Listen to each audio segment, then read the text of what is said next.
C'est toi? Entre! Tu dois te demander ce que je fous là, hein? Whisky?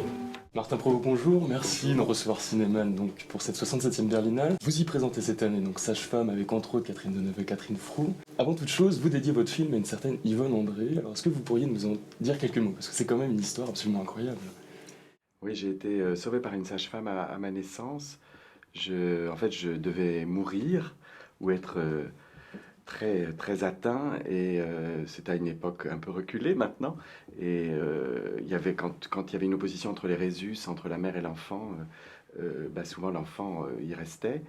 Et mon frère et ma sœur étaient nés au Maroc et quand ma mère est arrivée à Brest, où je suis né, elle est allée à l'hôpital faire une prise de sang et on lui a dit « Oh là là, mais il y a un vrai problème, votre enfant est en difficulté ». Et à ma naissance, il fallait me changer mon sang. Et mon père a couru la ville toute la nuit à la recherche de sang de mon Rhésus et il est revenu bredouille. Je suis né à 1h du matin. Il est revenu bredouille et complètement affolé. Et on s'est rendu compte à ce moment-là que la sage-femme qui m'avait mis au monde avait le même Rhésus que moi et c'est elle qui m'a donné son sang. Alors l'histoire ne s'arrête pas là parce que je savais ça, on m'avait dit que j'ai une cicatrice au ventre. Mais bon, j'y attachais pas plus d'importance que ça. Si ce n'est que j'avais comme des angoisses récurrentes, enfin des choses qui revenaient autour de tout ce qui tourne autour de la naissance. Donc à chaque fois que je sortais un film, par exemple, j'étais dans un état absolument lamentable. Et puis il y a 2 ans et demi, ma mère, allant pas bien, me dit la vérité, me dit qu'en fait, voilà, c'était très très grave ce qui s'est passé. J'ai donc essayé de retrouver cette femme, cette sage-femme, en me disant, mais et là où je suis né, les archives ont été détruites, tous les 20 ans on détruit les archives, donc il n'y avait aucune trace. Et je ne savais pas son nom, et maman m'a juste dit, je me souviens qu'elle n'était pas toute jeune. Puis je me suis marié, et cet été, enfin en septembre. Et donc au mois de juin, fin juin, alors que j'arrivais à la fin du montage, que j'allais commencer le générique du film, j'ai demandé ce qu'on appelle un acte de naissance. D'habitude, on demande toujours un extrait de naissance, c'est le petit bout du haut. Et là, j'ai eu l'acte entier qui est arrivé, et j'ai vu sur l'acte que j'avais été déclaré à la mairie de Brest par Yvonne André, sage-femme ayant assisté à l'accouchement. Et c'est elle qui m'a déclaré, et ce n'est donc pas mon père. Tu as quel âge maintenant? 49 ans. Oh là là. T'as toujours fait un petit peu plus que ton âge, remarque. Hein. Qu'est-ce qui a fait que vous ayez eu à cœur de vous mettre un peu plus à nu avec ce film que dans les précédents? Parce que déjà, dans ce que j'ai fait avant, je me suis inspiré de choses qui existaient. Séraphine, Ou va la nuit, c'était l'adaptation d'un livre. Violette, c'est la vie de Violette le Duc. Comme si j'avais besoin d'un support, ou en tout cas que j'étais intéressé. Je suis intéressé par l'histoire des autres. Et beaucoup, les gens de l'ombre, enfin les gens qui sont comme ça en arrière-plan m'intéressent beaucoup. Et là, il y a eu une crise après Violette avec mon co-auteur, Marc Abdelnour. Et c'est lui qui m'a dit, Martin, il faut que tu écrives tout seul. Tu as besoin de passer un cap. Et ce cap, je l'ai passé avec Sage-Femme. Donc évidemment, à ce moment-là est arrivée cette histoire de Sage-Femme. Je me suis dit, c'est ça mon sujet. Je me souviens très bien, j'étais allongé sur mon lit. J'ai vu Catherine Froux penchée sur moi comme si c'était elle qui me mettait au monde. Et le titre, Sage-Femme. Et je me suis dit, c'est ça. Et j'ai pas pensé à me mettre à nu ou quoi que ce soit, mais en tout cas, j'ai eu envie de parler de cette histoire sans en parler directement parce que ça me paraissait pas suffisant, puis j'avais pas envie de parler de moi. Et en même temps, curieusement, vu ce que vous me dites, oui, je m'expose peut-être beaucoup plus. Oui, effectivement. Je crois que le film me ressemble beaucoup plus parce que je l'ai fait tout seul. Qu'est-ce que tu fais maintenant? T'as l'air si sérieuse. Je suis sage-femme. Ça doit être merveilleux de voir naître tous ces bébés. Francis, tu me fais une omelette avec des frites et un verre de vin rouge. Bien comme ton père, toi. Hein. Pas une goutte d'alcool. Alors, qu'est-ce qu'il est devenu? Il est mort. Peu de temps après votre départ. Et vous venez de parler de Catherine Froux, justement, c'était une de mes questions. Je trouve qu'une des grandes réussites du film, c'est effectivement cette osmose qui se dégage entre le duo Catherine Deneuve, Catherine Froux. Pour vous aussi, ça a été une évidence d'avoir ces deux figures? Oui, je viens aussi dans ma famille de 2 univers sociaux totalement différents et opposés.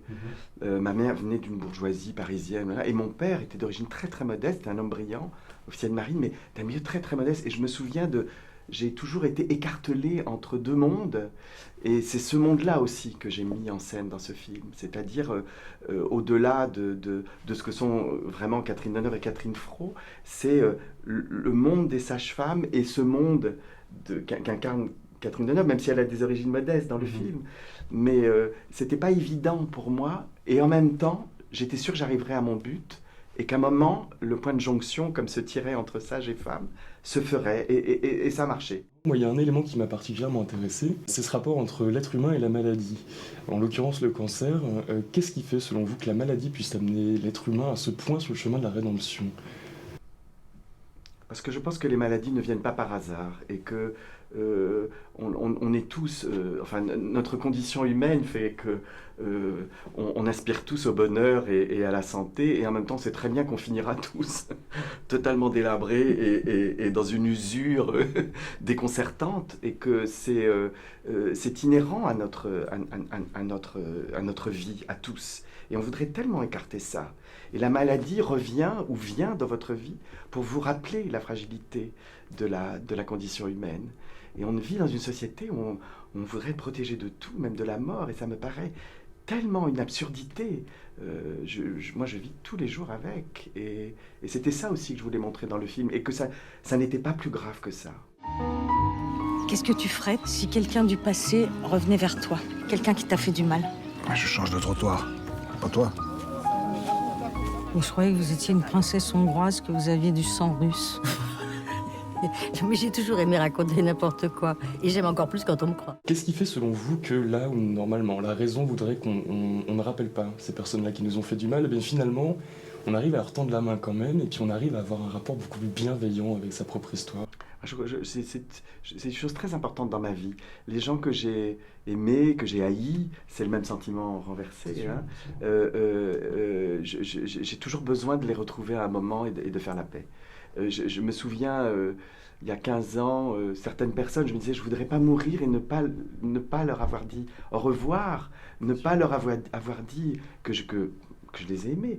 Et c'est un personnage sombre dans la vie de la sage-femme, mais pas seulement, parce que c'est un personnage justement qu'elle a aimé.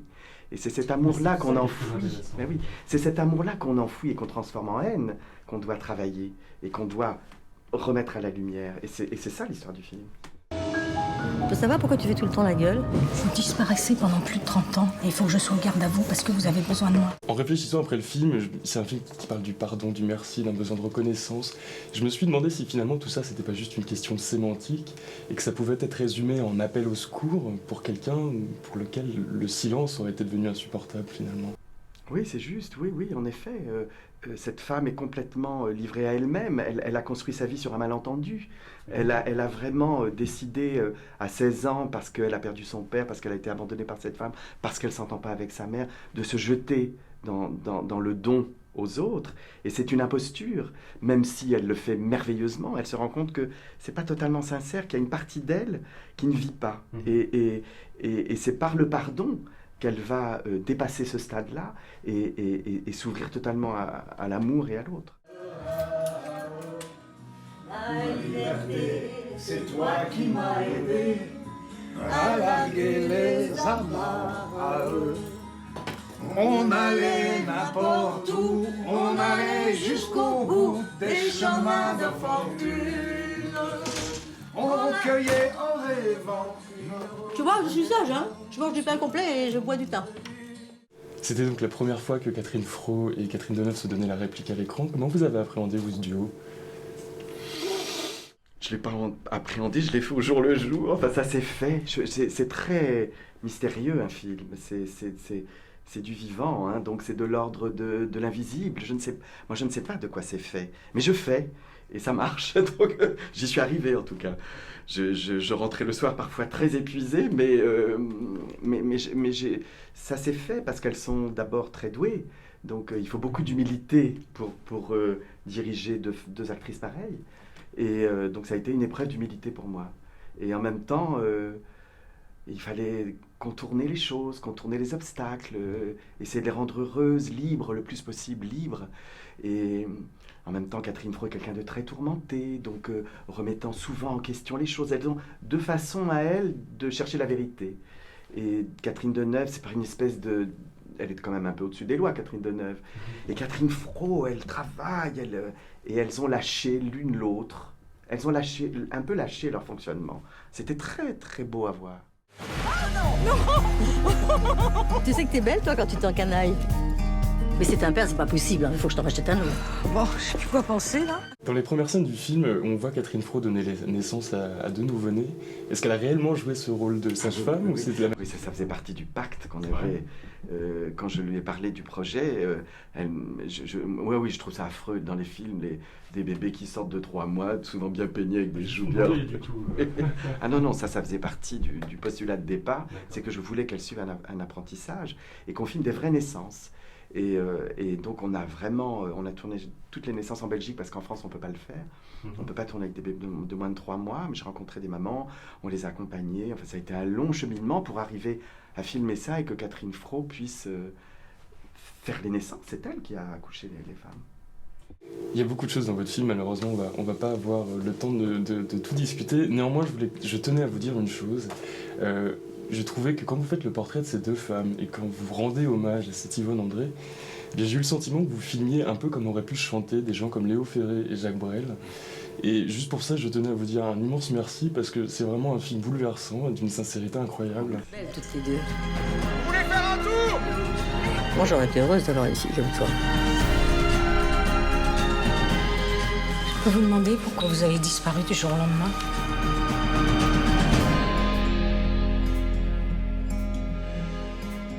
Non mais c'est pas possible, hein, ton impair. Oui, je sais, tu me l'as déjà dit.